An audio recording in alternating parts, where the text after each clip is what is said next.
এখন এই যে মাছ ভাজা চলছে, মাছের ঝোল হবে আর বেগুন ভাজা হবে। এই যে আমি বাটা মাছ খাবো, বাটা মাছ এনেছে আমার জন্য দুটো, আর হচ্ছে সব রুই মাছ, রুই না কাটলো জানি না।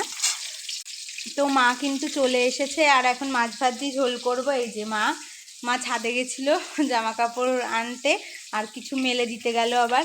আমার রেখে দাও, সোফা ওই চেয়ারে রেখে দাও, পরে ভাজ করে নেবো না। মা এখন কোটোকাটি সব ধোয়া হয়ে গেছে, আর এবার হচ্ছে বলছে ছাদের সিঁড়িটা একটু মুছবে, আর আমি রান্নাটা করে নিই। বেগুন ভাজা আর মাছের ঝোল হবে। আর আরোহী হচ্ছে খেলছে, আমাদের পাশের বাড়ি একটা মেয়ে আছে, ওর সঙ্গে রান্নাবাটি খেলছে। আর ইয়েও এসেছিল আমার দাদার ছেলে, ওকে বাড়ি পাঠিয়ে দিয়েছি, ও যা দুষ্টুমি করছে। বৌদিকে ডাকলাম, ডেকে পাঠিয়ে দিলাম।